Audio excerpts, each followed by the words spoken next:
Dear Amihan Stories presents Ang Kasal na Pambayad Utang. Written by John B.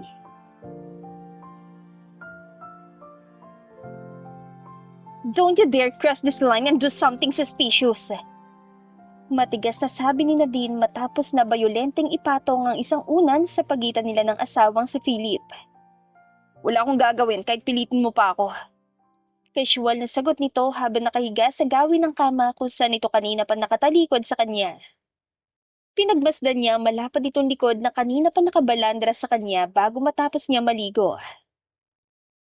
Mabuti na nagkakaintindihan tayo. Alam ko mag-asawa na tayo, pero katulad ng napag-usapan natin, hihiwalayan kita kapag nawala na si Lolo Fred. You don't have to remind me na din. Malamig na tugon nito. Tahimik siyang humiga sa gawi niya sa kama. Huminga siya ng malalim pagkatapos niyang takpan ng katawan ng kumot. Isang linggo na nakakalipas matapos sila magpakasal. At matapos sila mag-honeymoon na isang linggo sa Maldives, ay saka sila umuwi sa bahay na inihanda sa kanila ng kanilang Lolo Fred. Bakit ba kasi ako pa napagtripan ng lolo para pakasalan ng apo niya? Ang dami mo naman di bang pwedeng maging asawa? Bakit akong tinatanong mo? Hindi ba mas close pa kayong dalawa kaysa sa amin? Malamig pa rin itong sagot na tila ba hindi ito interesado sa kanilang pinag-uusapan. Oo nga pala. Bakit nga ba ikaw ang tinatanong ko? Nakalimutan kong palagi kang huli sa balita kahit noon pa. If you're done, shut up and let me sleep. Iritable nitong tugon at saka bahagyang gumalaw para maging komportable ito sa pagkakahiga. Wow! Akala mo ba nag-enjoy akong kausapin ka, Philip? Then, shut up please. Maaga pang dadalo bukas sa bahay si Lolo. I'll need a lot of energy to face that old man kaya patulugin mo na ako. Pakiusap nito. Muli naman siyang huminga na malalim matapos itong ipaalala ang pagdalaw ng matanda sa kanila sa susunod na araw. Bakit ba kasi kailangan pa niyan dumalaw? Sinabi naman natin na okay naman ang naging honeymoon natin. Although we spent it separately. Oh wait, you think he knew about that? Sa palagay mo ba may balita makakaligtas kay Lolo? Siya nga lahat ang pumili ng mga tauhan dito sa bahay, kaya dapat malaman mo na kahit na anong mangyari sa atin dito, malalaman at malalaman niya yung lahat. Alam ko naman yon. Nagsisisi tuloy ako kung bakit niyaya pa kita magpakasal. Bakit kasi agad ka pumayag nung nag-propose ako sa'yo? Paninisi pa niya rito. Yung susumbatan mo lang pala ako, why did you propose in the first place? Hindi ko naman kasi alam na papayag ka agad. Alam nating parehong magkaibigan nga tayo noon, pangbata pa tayo pero pareho naman tayong walang nararamdaman na higit pa doon, hindi ba Philip? Hindi ito agad na sumagot. Matapos na huminga ito ng malalim ay saka pa lang ito malumanay na sumagot sa kanya. Stop asking questions and sleep already na din. Teka, hindi ka ba nag-aalala? Saan naman? Wala naman nagbago kahit nagpakasal na tayo. Katulad ng iniisip mo, ipagpalagay na lang nating wala tayong nararamdaman sa isa't isa. Kaya kung ano tayo bagong kasal natin, ganun pa rin tayo pagkatapos. It's not like you suddenly have feelings for me, right? Punto nito. That's so cold of you, Philip. Bakit parang sa akin lang big deal ang naging kasal natin, ha? Lisa na din. Ayoko na lang mag-isip dahil tapos naman na. Kasal na tayo at may napagkasunduan naman na tayo. Sa wakas din ay ititigil ng parents ko na makipag-blind date ako dahil sa kasal natin kaya hayaan na lang natin kung ano man susunod na mangyari at matulog na lang tayo, please. Makakatulog ka ba ngayong magkatabi tayo sa kama? Why not? Alam ko naman wala kang gagawin sa akin. At yun ang inaalala mo? Na may gagawin ako sa'yo? Excuse me, Philip? Kung may makaka-blind date ka naman pala, bakit hindi ka nalang namili ng pakakasalan mo? Tignan mo tuloy yung nangyari. Pinilit pa ako ni Lolo Fred na pakasalan ka. Ilan ka ba talaga titigil? Wala na nga tayong magagawa. Bakit ako rin ang sinisisi mo kahit ikaw naman ang nag-propose sa akin? Anong gusto mo? Wala akong gawin pagkatapos niya sabihin sa akin na malapit na siyang mamatay at gusto niyang ikasal tayo bago siya mawala. At nag-propose lang naman ako sa'yo dahil parang wala kang balak na tuparin ang dying wish niya. Dagdag pa niya. Pagod at tila wala ng lakas sa muling sumagot si Philip sa kanya. You're too nice for your own good, Nadine. You're not even that stupid in high school. Bigla siya napaupo sa kama at matalim na tumingin sa gawi nito matapos ang huling pahayag nito tungkol sa kanya. Did you just call me stupid? You heard me.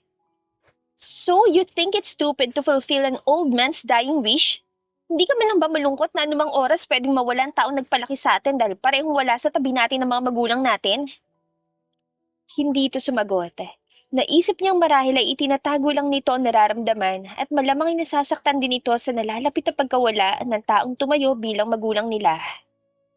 Magkababata silang dalawa dahil magkaibigan ng mga magulang nila. At nang parehong pumanaw ang mga magulang niya dahil sa isang car accident nung nasa high school na sila, ay kinupkup siya pati ng kanyang kuya Dennis ng matanda. At ito na ang humalili bilang magulang nila mula nung patirahin sila nito sa mansyon ng mga ito.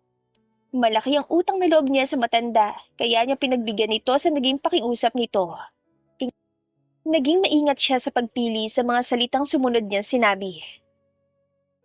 Masisisi mo ba ako? Malaki lang ang utang na loob ko kay Lolo Fred. Don't think it's stupid of me to fulfill his last wish for me. Aniya at saka muling humiga sa kama. I don't think what you're doing is stupid at all. I'm just saying you need to get your facts straight. What do you mean? Kumusta na ba si Lolo? Ano sabi ng doktor? Mas lumalaban sakit niya? Nag-aalala niyang tanong sabay balikwa sa direksyon nito. Huwag ka na maraming tanong. You'll see it for yourself tomorrow. Simple lang nitong sagot. Huminga siya ng malalim at saka muli itong tinalikuran. Bakit kasi hindi ka nalang sumagot kapag tinatanong ka ng maayos? Bulong niya. Hindi na ito sumagot kaya tahimik na lang siya nag-isip-isip bago tuluyang makatulog. Kinabukasan ay maagang dumalaw ang Lolo Fred nila sa kanilang bahay. Kasalukuyan sila nagsasalos sa hapagkainan pero hindi manguya na maayos na din ang steak na kinakain niya kahit na malambot naman ang pagkakaluto niyon. Oh, Nadine, hindi mo ba nagustuhan ang ipinahanda kong pagkain sa'yo? Kaapon ko pa ibinilin sa kanila na sarapan ng iluluto dahil dadalaw ako ngayon dito sa bahay niyong mag-asawa. Pukaw sa atensyon niya ng kanyang Lolo Fred. Saka pa lang siya nagpukol ng tingin dito nang marinig ang sinabi nito. Kanina pa kasi siya tahimik na makitang itsura nito sa kasalukuyan. Sa lumipas lang na ilang linggo ay halos hindi na niya makilalang matandang nasa harapan niya ngayon. Hindi katulad ng matandang halos puti na lahat ang buhok at nakahiga sa kama habang maraming nakasaksak na aparato rito. Ang matandang nasa harap niya ngayon ay hindi mo maiisip na matandang byudo na at malapit na maging 70 anyos at maaari pang mapagkamalang tatay ng asawa niya dahil sa lusog ng pangangatawan nito. Tumikim siya bago alangan sumagot dito. Hindi po, Lolo Fred. Wala lang po siguro akong gana kasi po hindi ako gaano nakatulog kagabi. Paliwanag niya. Ganun ba? Sobra ka bang pinagod ni Philip kagabi? Mapaglaro nitong biro sa kanya. Po? Inosente naman yung tanong. Kung sa bagay, bata pa kasi si Philip kaya malakas pa at maliksi ang katawan. Muli nitong biro. Nang mapagtanto niya kung anong ibig sabihin nito, ay saka siya biglang napatayo dahil sa gulat. Lolo naman! Bakit? Mag-asawa naman kayo. Bakit naman mahihiya ka pang pag-usapan ng bagay na yan? At hindi ko naman ipagkakailang. Nasa lahi namin na... Stop it, Lo. You're making my wife uncomfortable. Anything that happens in our room is just between the two of us. Malamig na tugon ni Philip kaya siya napatingin dito, ngunit ito ay hindi man lang tumitingin sa kanilang dalawa na matanda. Kung titignan ng asawa niya ay mas elegante pang kilos nito kaysa sa kanya. Tuwid din ang tindig nito habang nakaupo at mapapansin na pinalaki ito ng may manners dahil sa malinis itong paraan ng pagkain. Sa pisikal naman na aspeto ay gwapo ito katulad ng ama nito na mestizo at nakuha naman ito ang pantay na tabas sa mga ngipin ng ina. Ang buhok naman nito ay maiksi ang haba dahil nagpagupit ito 1 linggo pa bago ang kanilang kasal. Sanay na rin si Nadine na makita sa kasyuwal na suot ng lalaki dahil matagal na niya itong kilala. Alright, I get that you're still feeling shy about those things. Hindi ko na kayo bibiruin tungkol sa mga ganong bagay. May bad na din. Umupo ka na at kumain. Nakangiting sabi sa kanya ng matanda at sumunod naman siya rito saka nag-alis ng tingin kay Philip. Mabilis din niyang dinama sa isa niyang palad ang kanyang pisngi matapos niyang maramdaman ang pag-init niyon. Pagkatapos ay saka siya muli nagsalita. Ano po palang sabi ng doktor sa inyo, Lo? Mukha po yatang okay na kayo at nakukuha pa ninyong uminom ng alak ngayon. Tanong niya. Ginawa niya makakaya para hindi ipahalata ang irita sa boses niya. Oops, I think may dementia na rin yata ako. Nakalimutan kong hindi na pala ako pwedeng uminom. Anito, sabay baba sa wine glass na may lamang red wine na akma sana nitong iinumin. You should be careful, Lolo. Nadadagdagan po yata araw-araw ang sakit niyo. Last month lang po ang sabi niyo ay namanhid ang kalahati ng katawan niyo pero ni hindi niyo po kailangan ng tungkod at tuwid na tuwid pa kayo naglakad papasok ng bahay. Nakangiti niya sabi ngunit sa tingin niya ay nahalata nitong naiinis siya. Naku na din, ikaw lang talaga nakakaalala sa akin. Kahit na mismo ang pamilya ko, hindi ako pinapansin. Mabuti na lang talaga at opisyal na tayo magkapamilya ngayon. Pero alam niyo naman po napilitan lang po ako. You said it was your dying wish to see me marry Philip. Yes, and thank you for fulfilling my lifelong wish po. Pwede na akong kunin ni Lord ng mga oras. Pero kailan nga po? Mabilis niyan tugon. Ha? Gulat na tanong ng matanda. I mean, ang sabi niyo po ay may taning na ang buhay niyo. When exactly are you? Hindi niya maituloy ang sasabihin dahil hindi niya alam kung paano yun tatapusin. Nadine, apo, I don't know exactly. Pero I believe I will still be here until your kids goes to college. Nakangiti nitong pahayag. Pilit niyang sinuklian ng ngiti nito kahit na humigpit ang hawak niya sa table knife sa kanyang kaliwang kamay. Unti-unti na niyang naiintindihan ang mga nangyayari. Nagsinungaling lang ang matanda para sa wakas ay pakasalanan niya ang apo nito. Hindi niya lubos maisip na hahantong pa sa puntong magpapanggap itong malapit ng mamatay para lang mapapayag siya. Magkababata man sila ni Philip ay hindi naman lingid sa mga tao ang relasyon nilang dalawa. Magkaibigan sila pero naging mahigpit sila magkakompetensya pagdating sa eskwela. Palaging nasa top 1 si Philip at kasunod naman siya nito. Dahil doon, kahit kailan, hindi naging lalaki ang tingin niya rito at sigurado siyang ganoon din ang nararamdaman nito sa kanya. Kaya hanggang ngayon ay hindi niya maintindihan na matanda kung bakit gusto nitong magkatuluyan silang dalawa. Pero hindi ba, usually kapag sinabi nila may taning ng buhay ng isang tao ay kadalasang ilang buwan na lang ang napatid ang sasabihin niya matapos sumabad ang matanda. Apo, are you disappointed that I'm not dying? Balungkot na tanong nito at mabilis niya yun sinagot. That's not true, Lolo. Pagtanggi niya. Then, everything's okay. Let's properly eat at pagkatapos ay ikwento niyo sa akin ng tungkol sa naging honeymoon niyo. Excited na sabi nito. Bumuga na lang na malalim na hininga si Nadine. Wala na nga siyang ganang kumain at mas lalo pa siya nawala ng gana dahil wala namang pinuntahan ng pag-uusap nila. Tinapunan niya ng masamang tingin si Philip dahil wala itong imik at kanina pa itong tahimik at abala lang sa pagkain. Noong hapong yun ay saka palang umalis ang Lolo Fred sa bahay nila. Matapos niya masigurong sila mag-asawa na lang ang nasa living room ay saka niya hinila si Philip para uupo sila sa sofa at makausap niya ito. Tell me what's happening. Seryoso niyan sabi matapos sila maupo pero hindi niya napansin na hindi pala niya napitawan ng kamay nito. Again, you're not stupid, Nadine. I know you know what's already happening. Stop calling me stupid at huwag ka na nga magpaligoy-ligoy pa. Just tell me, is he really dying? Sa tingin mo ba talaga ganun ang itsura ng taong malapit ang mamatay? You mean, he lied so we could get married? But why? Don't assume na alam ko kung anong tumatakbo sa isip ng matandang yon. Why is it a big deal for you? Talaga bang ayaw mong makasal sa akin? Oo naman. Then, let go of my hand at baka kung ano pang isipin ko. Wika nito at saka lang niya napagtantong kanina niya pang hawak ang kamay nito. This isn't a big deal. I could kiss you and not feel anything at all. Matigas sa sabi niya sabay bagsak sa kamay nito. Yeah, I know. So don't make this a big deal. Pwede naman tayo maghiwalay anytime we want. So, hayaan na muna natin ang lolo for now. Bumuntong hininga siya bilang pagsuko. Okay, sige na nga. Bakit kasi nagpakasal ka pagkatapos ay mamomroblema ka lang pala sa huli? Muli nitong sisi sa kanya. Can you blame me? Malaki ang utang na loob ko sa lolo mo. No, mali pala. Literal na malaki ang utang na loob ko sa lolo mo. Wika niya at saka siya nahihiyang napayuko. Is this about your brother again? Kunot noong tanong nito. Hindi siya makasagot dahil sa hiya. 5 taon nang walang balita si Nadine sa kanyang Kuya Dennis matapos itong itakas ang pondo sa nakatakdang ipapatayong mall ng mga Kastilyo. Ang Lolo Fred niya nagpaaral sa kanilang magkapatid at nang matapos na sa kolehiyo ang kanyang Kuya Dennis ay saka ito binigyan ng matanda ng posisyon para tumulong sa pinakamalaking mall sa bansa na ang mga Kastilyo ang may-ari. Pero matapos itong ma-promote sa trabaho at atasan na manguna sa itatayong bagong mall sa isang syudad, ay bigla itong nawala, tangay ang pondo ng kumpanya, at hindi na ito muling nagpaparamdam sa kanya kahit na nung ikasal siya. Iyon din ang dahilan kung bakit mabilis na pumayag si Nadine sa gusto ng matandang magpakasal sila ni Philip dahil nahihiya siya sa pamilya ng mga ito dahil sa nagawa ng kanyang kapatid. Yes, this is about my Kuya Dennis. Pagsasabi niya ng totoo. Hindi ka pa ba nagsasawang gawing excuse ang kapatid mo? Tugon nito sa kanya. What do you mean? Tanong niya sabay angat ng ulo at saka umarko ang isa niyang kilay. Madaming pera matandang yon.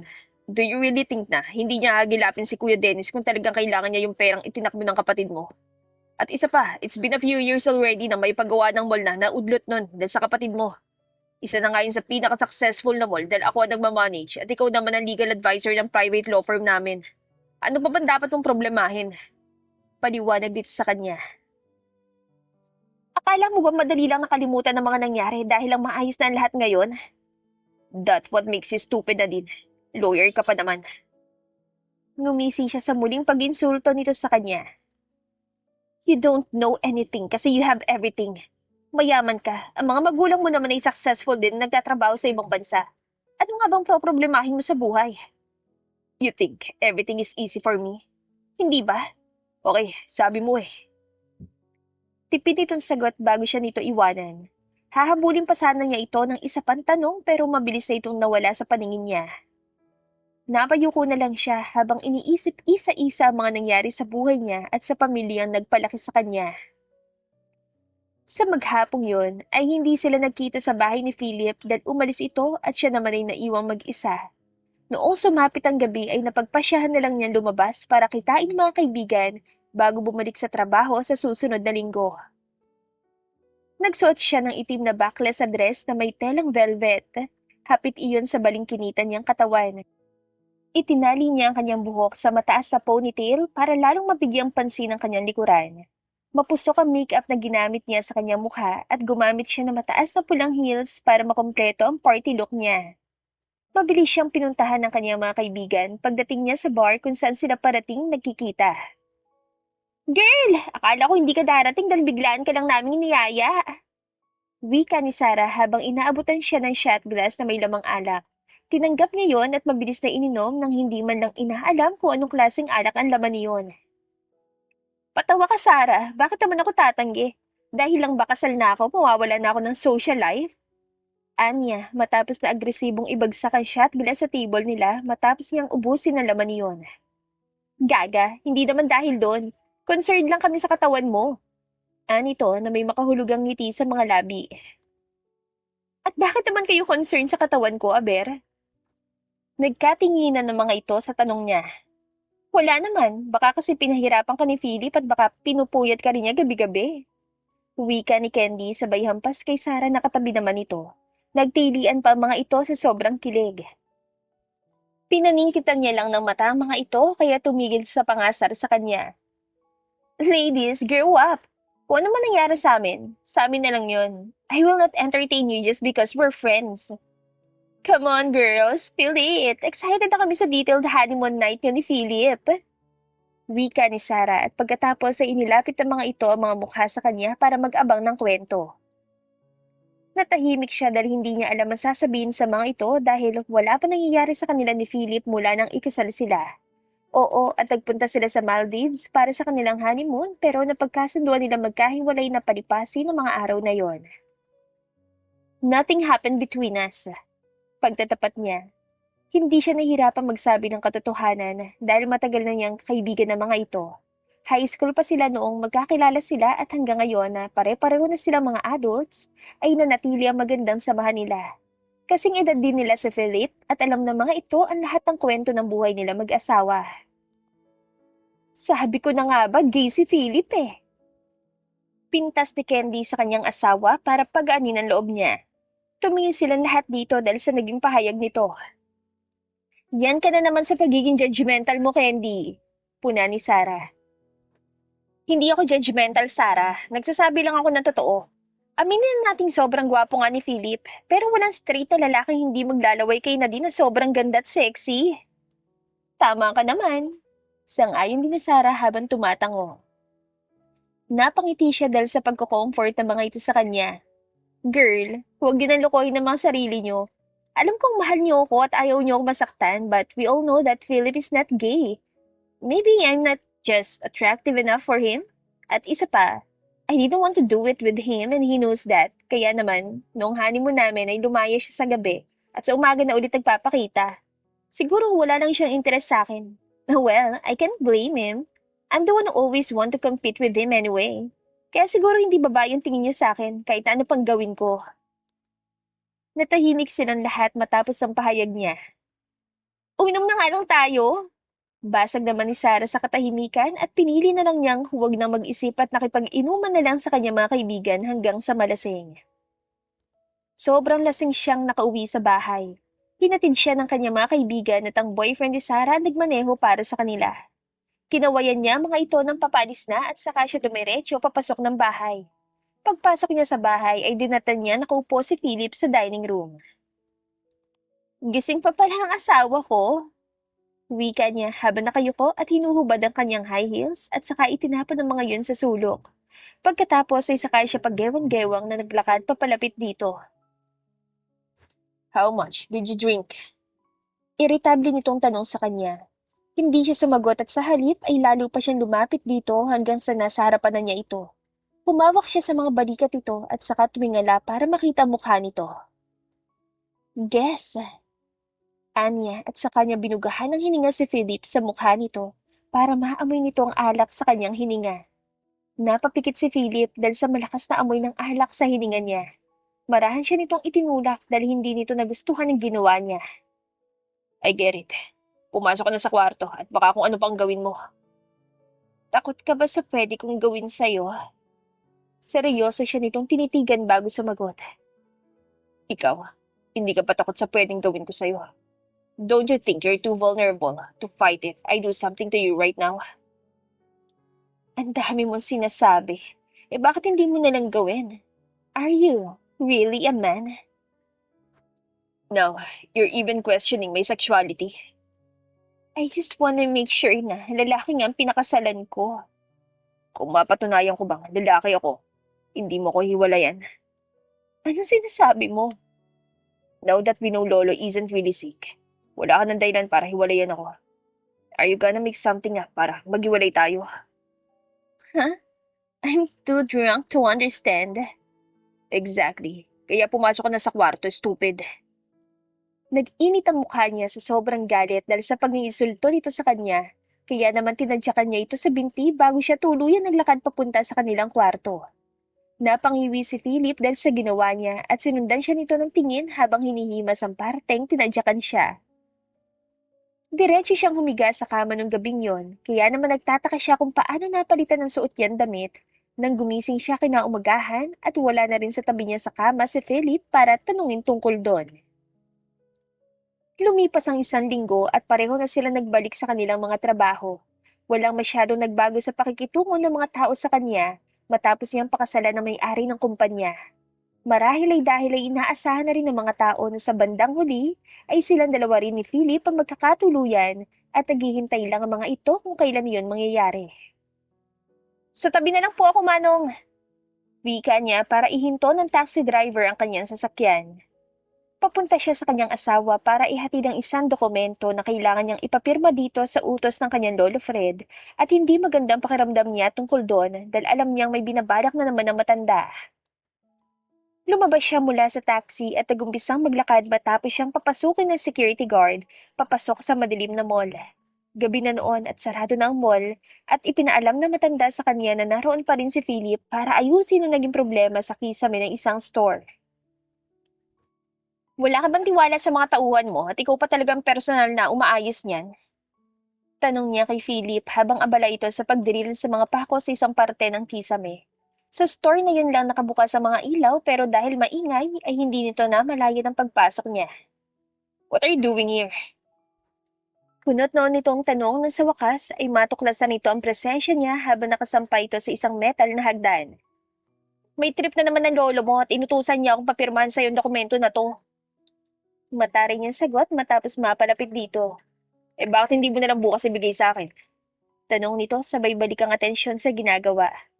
As if naman may choice ako kapag ang lolo mo na nag-utos, no? Punto niya. Nagbuntong hininga naman ng lalaki. Fine, I'll sign it. Nito at saka maingat ang bumaba sa hagdan at pagkatapos ay naglakad papunta sa kanya. Pinagbasdan niya ito habang papalapit sa kanya. Sa matagal na nilang pagkakakilala ay noon lang niya napansin sa ganoong itsura ang kanyang kababata. Oo, at alam niyang gwapo ito, pero nasanay siya sa suot nitong itim na suit at pantalon, at hindi katulad ng kasalukuyang ayos nito na puting t-shirt na hindi pantay na nakatupi ang mga manggas, at pantalon na maaliwalas at may punit sa bandang tuhod. Hindi rin naging kabawasan sa kagwapuhan nito ang safety helmet na suot nito at ang mga working gloves sa pareho nitong kamay. Puno rin ito ng pawis at halata iyon dahil kumapit sa katawan nito ang basahan nitong t-shirt. Where's the pen? Tanong nito matapos ilapag ang drill at saka huminto sa harap niya. The pen, right, I'll get it sa bag ko. Wika niya habang aligaga sa paghahalungkat sa shoulder bag niya. Hindi kasi niya napansin na nakatulala na pala siya kay Philip habang papalapit ito sa kanya, kaya naman bigla siya nataranta ng wala sa oras. Matapos niya makita at ibot dito ang ballpen ay saka rin niya inabot ang dokumento rito na kailangan nitong pirmahan.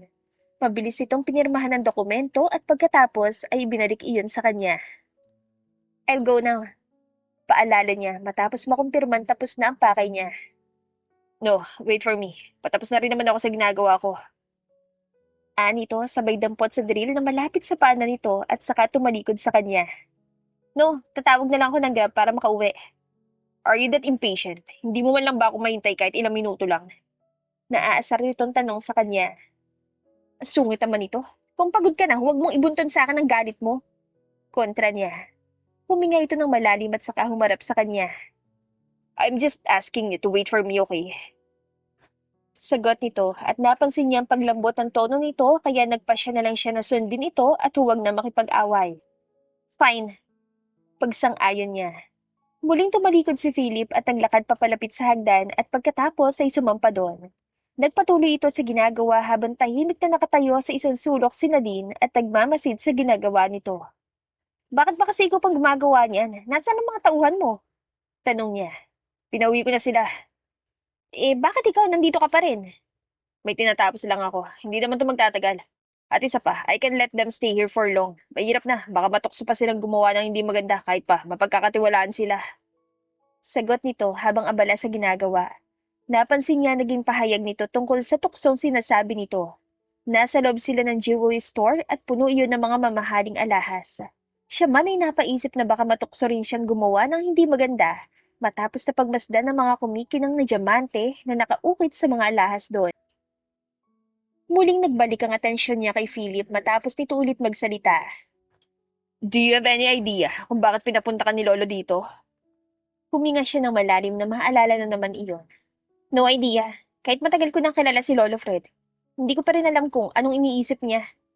Even a slight idea, wala kang maisip? Wala nga. Ikaw ba? Well, I don't want you to hear it coming from me. Kung hindi mo maalala, I think that's fine. I don't expect you to remember it anyway. Remember what? Nothing. Tipid ditong sagot.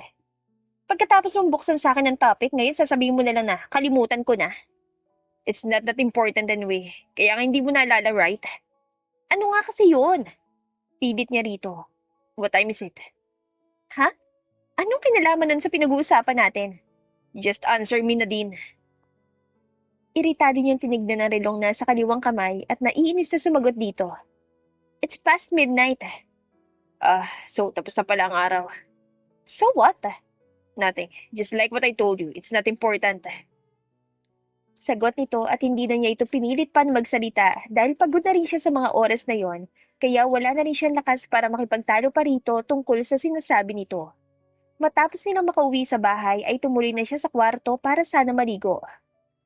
What about dinner? Tanong ni Philip sa kanya. Wala akong gana, matutulog na ako pagkatapos kong maligo.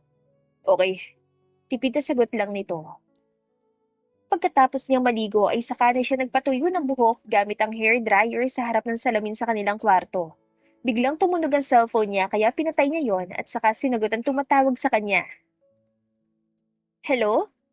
I'm glad you're still awake, Nadine. Did you wish him a happy birthday? Tanong ng kanyang lolo Fred sa kabilang linya. Who are you talking about, Lolo? Don't tell me you didn't remember after all. It's your husband's birthday, Apo. Well, technically, kahapon pa pala kasi tapos ng araw sa oras na to. Natahimik siya sa narinig. Nakalimutan niya na birthday pala ni Philip ilang oras pa lang ang nakakalipas. Naging abala kasi siya nung araw na yon at marahil ay alam yun na matanda kaya gumawa ito ng paraan para magkasama sila. Kahit bago matapos man lang ang araw, pero sa huli, ay nabigurin ito dahil hindi niya naalala ang birthday ng kanyang asawa. I forgot it about Lolo. Malungkot niyan sabi. I knew it. I didn't want to tell you about it kasi alam kong hindi ma-appreciate ni Philip kapag nakialam ako. Still, Apo, how can you forget your husband's birthday? Disappointed na tanong nito at nakaramdam siya ng disappointment sa sarili dahil nakalimot siya. I'm sorry, Lolo. Nasanay kasi akong kayo naghahanda ng celebration ng mga birthday namin. I forget it's gonna be different this year after we get married. It's alright, Nadine. Bumawi ka na lang sa kanya tomorrow. No, I mean today. Yes, Lo. I'll do my best. Okay, I'll end this call. Good night. No, I mean good morning. Wika nito bago tapusin ang tawag nila. Napangiti na lang siya dahil nagawa pa nito magbiro sa ganoong sitwasyon. Hindi na niya tinapos ang pagpapatuyo ng kanyang buhok at saka lumabas mula sa kwarto. Nagpunta siya sa kusina at tinatnan niya si Philip na nakaupo sa dining table habang umiinom ng alak na nakabote. I'll take a shower if you're finished. Bunga ditong sabi na makita siya. Naglakad dito hanggang sa malampasan siya pero natigilan nito na magsalita siya. Are you going to sleep after? Tanong niya pero hindi niya ito hinarap. I think so. Can you spare me just a few minutes after mo maligo? Why? May sasabihin lang ako. Can you just say it now? Yeah, pagod ka na ba? Of course I am. Is it important? Tanong pa nito pero hindi niya alam kung paano yun sasagutin kaya natahimik siya. Fine, I'll come back after I shower. Sabi nito. May malitang ngiting kumawala sa labi niya matapos niyang marinig ang sinabi nito. I'll wait for you here. Anya bago ito tuluyang umalis. Nagsimula siyang kalkalin ng refrigerator para kumuha ng mga pagkain na pwede niyang iluto ng mabilis.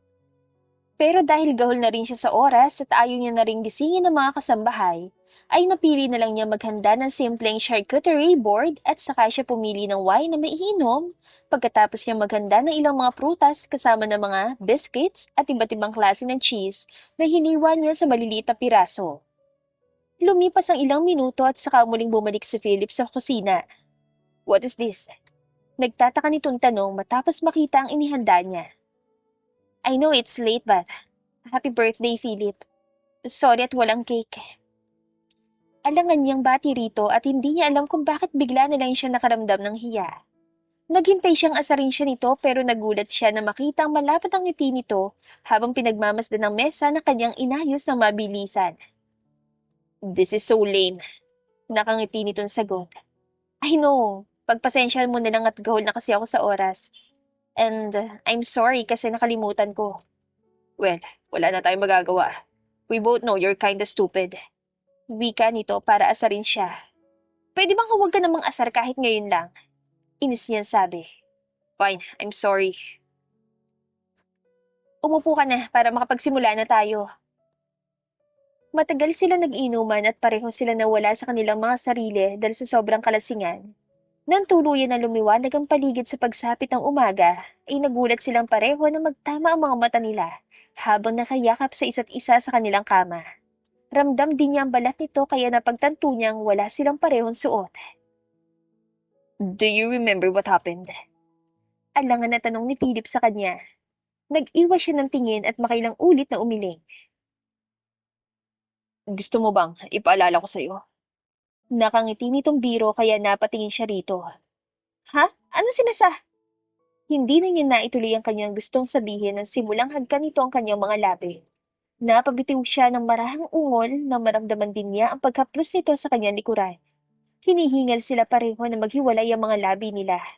Nang makabawi na siya ng hininga, ay saka siya muli nitong hahagkan sa labi pero Pinigilan niya ito sa pamamagitan ng pagtakip niya sa labi nito gamit ang isa niyang kamay. Bakit? Nagsisisi ka ba sa nangyari sa atin? Malungkot na tanong nito kaya napaiwas siya ng tingin. No, hindi ko lang maisip kung paano tayo humantong dito. Hindi mo naman ako gusto, di ba? Nahihiya niyang tanong. Hanggang kailan ka ba magiging stupid na din? May halong pagkairita sa tono nito kaya siya kunot nun tumingin dito. Ha? Talagang mga-asar ka pa sa sitwasyon natin ngayon? Lumambot ang ekspresyon niya na makitang seryoso ang mukha nito. Kailan mo ba marirealize na nararamdaman ko sa'yo na din? Anong ibig mo sabihin? Sa palagay mo ba talaga, napilitan lang akong pakasalan ka? Hindi ba? Huminga ito ng malalim at niyakap siya. Narinig niya mabilis sa tibok ng puso nito ngayong malapit ang tenga niya sa dibdib nito. Gusto na kita nung mga bata pa lang tayo. Pag-amin nito at halos hindi siya makapaniwala sa narinig. Pero bakit ngayon ka lang umamin? Hindi mo pa ba kilala si Lolo? Kung agad ako umamin sa'yo, malamang mas lalong napaagang kasal natin at ayoko mapilitan kang sukulyan na nararamdaman ko sa'yo. Naghihintay lang akong mahulog ang loob mo sa akin bago ako umamin sa'yo. Gaano ka naman nakakasigurong gusto na kita at umamin ka na ngayon sa akin? Alam ko kahit na papano, nahulog ng loob mo sa akin. Bakit mo naman naisip yun? Bakit hindi? Ikaw ang unang humalik sa akin kagabi. Pahayag nito. Hindi ko maalala. Nahihiya niyang sabi at narinig niya mahina nitong tawa. Hindi na yung importante. Kung nagkamali man ako nang akala na may gusto ka na sa akin, ako nagagawa ng paraan para tuluyang mahulog ang loob mo sa akin. Pahayag nito na sumungkit sa kanyang interes kaya siya nag-angat ng ulo para tignan nito sa mga mata. Ano namang gagawin mo? Inisente niyang tanong dito. Lalong lumapad ang ngiti nito bago nito muling hagkan ang kanyang mga labi bilang sagot. Muli sila nagsalo sa isang mainit na halik. Dahil na rin sa dami ng nainom nila nung gabi, ay tila nalalasahan pa rin ni Nadine ang alak sa kanilang mga bibig, kaya hindi niya maipaliwanag ang kalasingang nararamdaman niya tuwing maglalapat ang mga labi nila. Nang muling maghiwalay ang mga labi nila, ay saka siya napayuko at nanghihinang nagtanong sa asawa. Paano ang trabaho natin? Tanong niya. Maraang hinawakan nito ang kanyang baba at muling hinarap ang mukha niya rito. Mas importante pa ba ang trabaho mo kaysa sa akin? Parang batang tanong nito. Ngumiti siya rito at hindi na sumagot. Sa halip ay ikinulong niya mukha nito sa dalawa niyang palad at pagkatapos ay maingat niyang inilapit ang kanyang mga labi sa mga labi nito. Nagpatuloy sila sa pag-iisa ng kanilang mga katawan at hinayaan nila ang kanilang mga sarili na pangunahan ng kanilang kapusukan. Pagkalipas sa isang araw ay pinatawag sila pareho sa office ng kanilang lolo Fred nung pumasok sila sa trabaho. So, hindi naman pala kayo nakidnap at parang maayos naman ang kalagayan nyo pagkatapos yung parehong hindi pumasok sa trabaho kahapon. Let me explain, Lo. Ani Philip. Don't say a word, Philip. Mabuti na lang at agad akong tinawagan ng mga sekretary nyo kaya napigilan ko sila sa pagtatanong kung ano nangyari sa inyo. Mabuti na lang talaga at mabilis ako nakapag-isip ng excuse para sa inyo. What do you tell them? Usisa ng asawa niya dahil marahil ay napansin nito ang makahulugang ngiti sa mga labi ng matanda. I just said you're busy. Kibit balikat itong sabi. That's it? Tanong naman ni Nadine na kanina pang tahimik dahil nahihiya din siya sa nangyari. Yes, that's it. I told them you're busy making my grandchild at mabilis naman nilang naintindihan ang sinabi ko. Lolo naman! Sigaw niya dahil sa hiya sa sinabi nito. What's wrong? Wala namang mali sa sinabi ko, hindi ba? You always know how to make us uncomfortable. Wika ni Philip na nakasalo ang ulo sa isang palad nito. Lumipas ang ilang buwan at lalo pa naging malapit ang mag-asawa sa isa't isa. Nagbago na rin ang pagtingin ni Nadine kay Philip at may pagkakataon pa na nababahala siya sa kanyang sarili dahil sa sobrang paghahanap niya sa pisikal na presensya ng kanyang asawa. Sa tingin niya ay kasama ng katawan niya sa nagkaroon ng pagbabago matapos na maging malapit sila ni Philip. Napansin niya na madalas sumakit ang kanyang ulo at bigla na lang siya nahihilo at kung minsan ay hindi siya makatulog kahit napagod naman siya galing sa maghapong trabaho. Kaya naman nung sumapit ang kanyang annual check-up ay minabuti niyang ikonsulta ang nararamdaman niya sa kanyang family doctor. Kumusta pong resulta ng mga test ko, Doc? Ano pong pwede kong inuming gamot para mawala pong sakit ng ulo ko? Tanong niya. Nasa loob sila ng office ni Dr. Francisco at tatapos na niya ang mga test na kailangan niyang kunin at ngayon ay nakaupo na siya sa tapat nito para marinig ang mga test results niya. I don't need to prescribe you medicine, Mrs. Castillo. Normal lang naman po ang nararamdaman niyo. Pahayag ng doktor sa kanya kaya naman nagtaka siya sa naging sagot nito. Pero bakit naman po, Dok? Ang sabi ko naman po sa inyo marami nagbago sa akin. Hindi naman po ako ganito dati. Paano yun nasabing normal lang po yun? Nagtataka niyang tanong. Malapad ang umiti ang doktor bago ito muling magsalita. Normal lang ang nararamdaman mo para sa isang buntis, Mrs. Castillo. Simpleng paliwanag nito. Napaawang mga labi niya sa narinig. Hindi niya inaasahan ang balita kaya hindi niya alam kung ano ang dapat niyang maging reaksyon. Buntis? Tama po ba narinig ko, Dok? Buntis po ako? Hindi makapaniwala ang tanong niya. Congratulations, Mrs. Castillo. You're 2 months pregnant at normal lang ang mga nararamdaman mong pagbabago sa katawan mo. Kaya wag kang mag-alala. Marami siyang nais na itanong pero hindi niya alam kung anong dapat niyang unahin dahil sa dami ng mga bagay na pumapasok sa kanyang isip. I'm pregnant, Doc? You mean, I have a baby growing inside of me? Parang timang niyang tanong, nabigla talaga siya. Yes, Mrs. Castillo. Would you like me to call your husband so he could take you home? Malamang ay, nagulat ka sa nalaman mo at mas mainam na may kasama ka umuwi. Sambit nito. No, Doc. I will tell him when I get home. Sagot niya. Sigurado matutuwa si Mr. Castillo kapag nalaman niya ang balita. Nakangiti nitong sabi at ngumiti rin siya rito. I know. Alangan niyang sagot dahil hindi siya sigurado sa magiging reaksyon ni Philip kapag narinig ang balitang yon. Pumara siya ng taxi paglabas ng ospital at saka nagpahatid sa kanilang bahay. Habang nasa biyahe ay lalong dumami yung mga bagay na pumapasok sa isip niya. Hanggang sa oras na yon ay hindi pa rin siya makapaniwala na ipinagbubuntis niya ang magiging anak nila ni Philip. Marahan niyang hinawakan ng kanyang tiyan at naramdaman na lang niya ang pagbagsak ng mga luha mula sa mga mata niya nang hindi niya nalalaman. Hapon na makarating siya sa bahay at una niyang pinuntahan ang kanilang kwarto para tignan kung naroon ang kanyang asawa para makausap ito. Nakangiti siya nang buksan ang pinto sa kwarto, pero napawi yon na makita ang taong hindi niya inaasahan. You're home, Nods! Galak na sigaw ng kanyang kapatid na si Dennis. Naglakad ito papalapit sa kanya at pagkatapos ay niyakap siya na mahigpit. Kuya Dennis? Yes, Nods, ako nga. Namiss kita ng sobra. Dagdag nito at lalo pa nitong hinigpitan ng yakap sa kanya pero ginawa niyang kanyang makakaya para kumawala sa mga bisig nito at pagkatapos ay marahang itinulak ang kanyang kapatid papalayo sa kanya. After all these years, sasabihin mong mismo ko? Wika niya na may mapaitang ngiti sa mga labi niya. Nods, let me explain. Pakiusap nito at saka muling lumapit sa kanya. Explain what? Na iniwanan mo ako mag-isa sa loob ng maraming taon? Na hindi ka man lang tumawag o nagparamdam kahit isang beses man lang? Alam mo man lang bang kinasal na ako? Puno ng pait sa boses niya ang tanong dito. I know everything. Pero hindi kita pinuntahan para na rin hindi ka madamay. But I'm here now, Nats. And I fixed everything. Nagbayad na ako sa mga pagkakautang ko at ibinalik ko na rin ang perang kinuha ko kay Lolo Fred. Paliwanag nito. What do you mean? Saan ka naman kukuha ng ganong kalaking pera? Wala ka pa rin bilib sa kuya mo. Let's sit, ipapaliwanag ko lahat sa'yo. Anito, sabay hila sa kanya papunta sa kama para makaupo sila doon. Nagsimulang magkwento ang kanyang kuya tungkol sa mga nangyari. Matapos itong itakas ang pera ay saka ito nagtayo ng isang kasino sa Maynila at naging matagumpay yon at kumita ito ng malaking pera.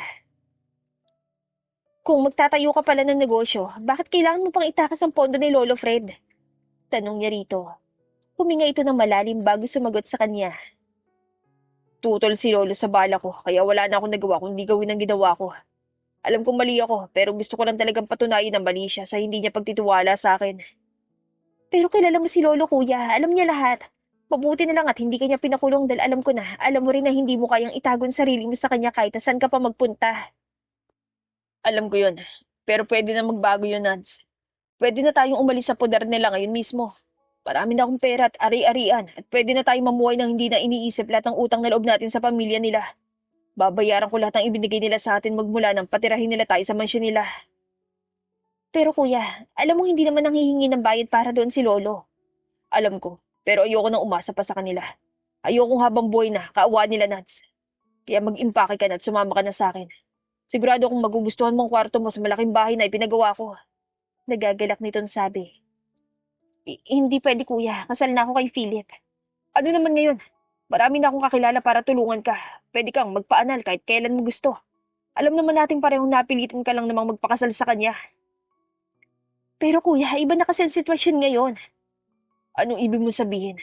Nahulog na ba ang loob mo kay Philip? Kunot no nitong tanong sa kanya. Akma siyang sasagot pero pareho silang napabalikwas ng tingin nang biglang pumasok sa kwarto si Philip. Tumayo si Dennis at tumarang sa harap niya. Good timing, Philip. Pinag-uusapan ka pa lang namin. Nakangiti nitong bati kay Philip. Ngumisi naman si Philip at marahang naglakad papalapit sa kanilang dalawa. Sa ganyang paraan mo ba ako babatiin, kuya?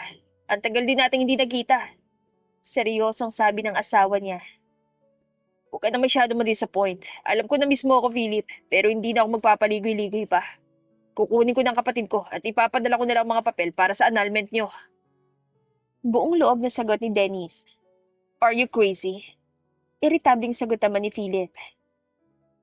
Tumawa ng malakas si Dennis bago muling nagsalita kaya tinaasan ito ng kilay ni Philip. Hindi ka pa rin nagbabago. Don't tell me, baliw pa rin ang tingin mo sa akin at stupid naman kay Nadine. Hindi nakasagot si Philip sa naging akusasyon nito. Sa kabilang banda ay hindi na nakatiis si Nadine sa batuhan ng mga salita ng dalawa, kaya tumayo siya at tumabi sa kapatid bago magsalita. That's enough, kuya. Pag-usapan na lang natin ang lahat ng maayos. Wala na tayong dapat na pag-usapan pa, Nads. Ayusin mo na lang mga gamit mo at alis na tayo. Imbes ay sagot ng kuya niya. Pero hindi naman pwedeng basta na lang ako aalis, kuya. Nads, don't worry. I can take care of you now. Hindi yun ang ibig kong sabihin, kuya. Don't tell me nagdadalawang isip ka, Nads. Hindi ka pa nagsasawa sa mga sinasabi ng mga tao sa atin mula pa nung bata pa tayo. Napalamunin tayo ng mga Kastilyo at kung hindi natin gagawin ang gusto nila, ay wala tayong utang na loob sa mga ginawa nila para sa atin. Hindi siya makasagot dahil pareho sila ng nararamdaman ng kanyang kuya. Oo, at malaki ang pasasalamat nila sa ginawang pagtulong sa kanila ng pamilya ni Philip, pero sa isang banda, hindi sila nagkaroon ng malayang desisyon para sa kanilang mga sarili dahil takot silang matawag na walang utang na loob. Hindi niya iyon maamin pero dahil kilala siya ng kanyang kuya, ay alam nitong marami pa siyang gustong gawin sa buhay at natatakpan ng mga yon dahil sa pagtanaw nila ng utang na loob nila sa pamilyang kumupkop sa kanila. He's right, Nadine. Biglang wika ni Philip kaya napatingin siya rito. What do you mean? Mahina niyang tanong sa asawa. You've done enough, Nadine. Alam nating parehong hindi mo to ginusto lahat. I know, you didn't want to become a lawyer and we all know na nagpakasal ka lang sa akin dahil kay Lolo. But, you're free to go now. I'm letting you go, Nadine. Nakangiti nitong sabi pero halata sa tono nito ang pait sa mga sinabi nito. Is that what you want, Philip? Seryoso niyang tanong. Napayuko lang ang lalaki. Gusto niyang marinig ang totoo nitong nararamdaman. Alam niyang ilang buwan pa lang silang ikinasal pero hindi yun naging dahilan para tuluyang mahulog ang loob niya rito. Hindi rin siya sigurado kung nahulog nga ang loob niya sa asawa nang ikasal sila o kung matagal na niyang gusto ito. Isa lang naman ang sigurado niya. She fell for him already. Tell me, Philip, do you want me to go? Muling tanong niya. Tumingala ito at saka tumingin ng diretsyo sa mga mata niya. I want you to finally be happy, Nadine. Yes, I'm letting you go. Nakangiti nitong sagot kahit na ang mga mata nito ay ibang sinasabi. Nang marinig ni Nadine ng mga salitang yon, ay saka siya nagpasya na umalis kasama ng kanyang kapatid. Ayaw niyang ipagpilitan ng kanyang sarili kung iba naman palang gustong mangyari ni Philip sa kanila. Nung gabi ding yon, ay umalis sila ng kanyang kapatid. Hindi na siya personal na nagpaalam kay Lolo Fred at tinawagan na lang niya ito at matapos ng mahaba niyang paliwanag dito, ay hindi na niya hinayaan sumagot ito at pinutol na niya ang kanilang pag-uusap.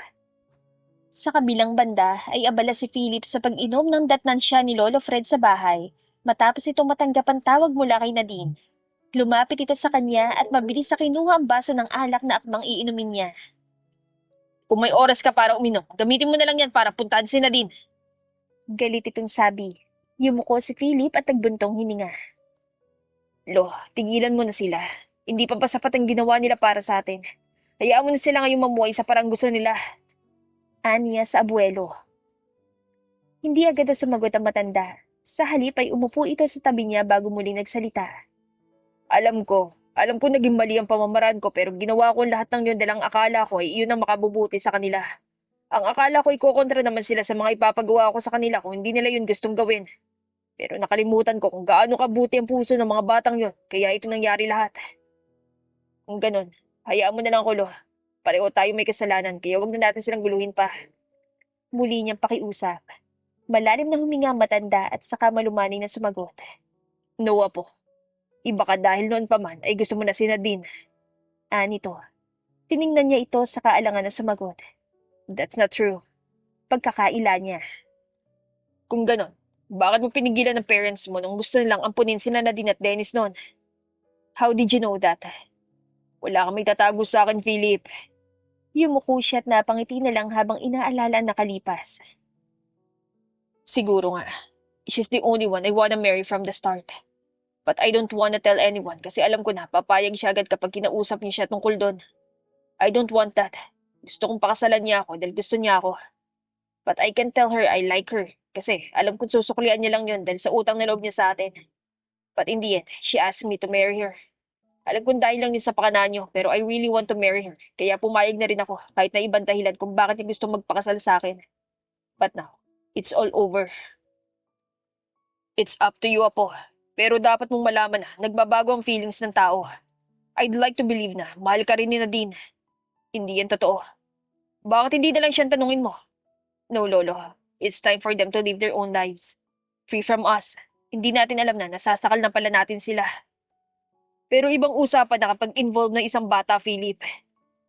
Matapos yung sabihin ng matanda ay nag-angat siya ng ulo para tignan ito ng diretsyo. Anong ibig niya sabihin? Dr. Francisco called me earlier. He said Nadine is pregnant. Napatayo siya dahil sa gulat. What? Yes, Philip. You're going to be a father.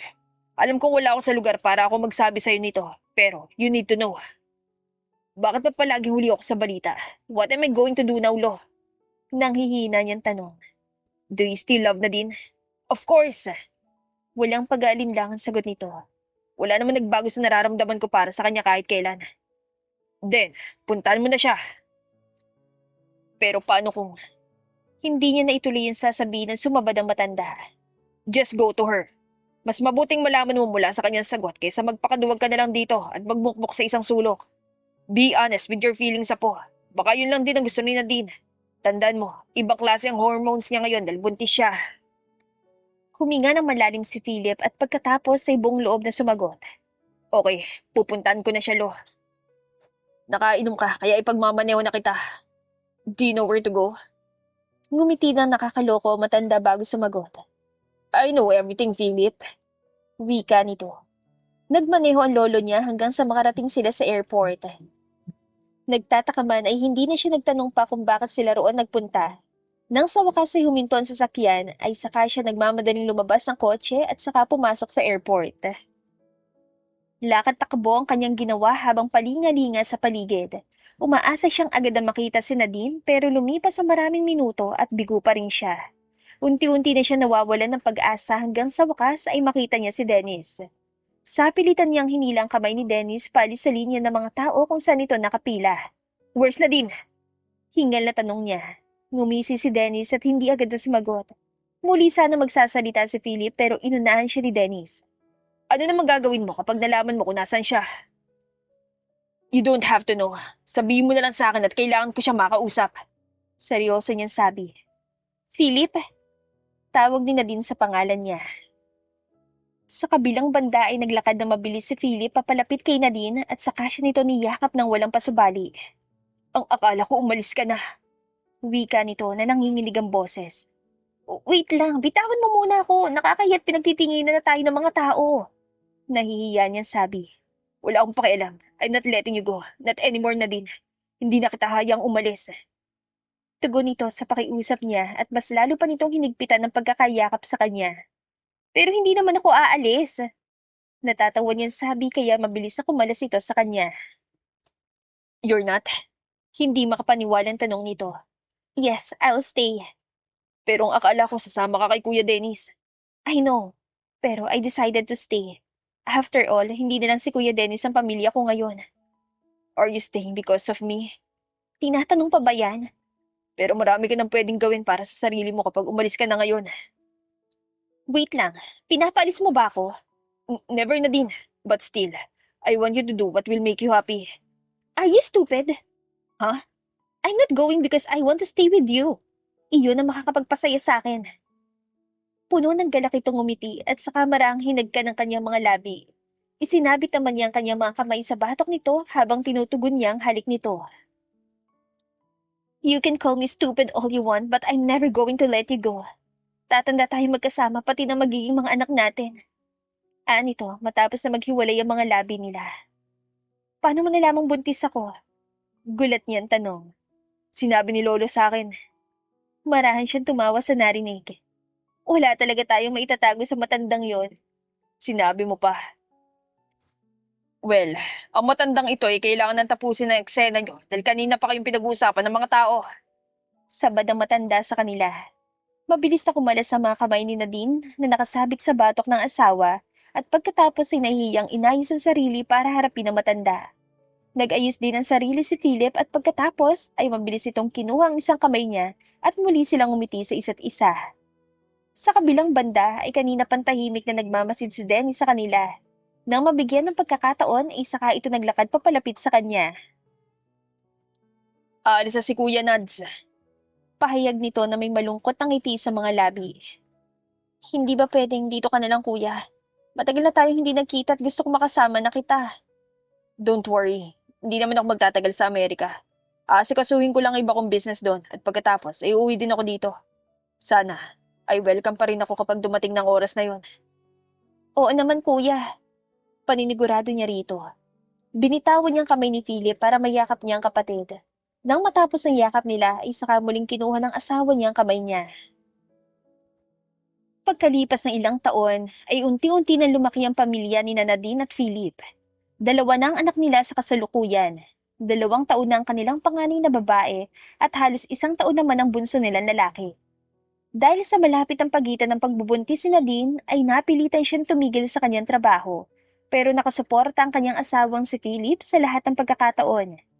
Naging abala man ito sa trabaho dahil may bagong mall na naman silang ipinapatayo ay hindi nito hinahayaan na magkulang ang oras para sa pamilya nito. Magkasosyo na rin sa negosyo ang Lolo Fred at ang Kuya Dennis niya.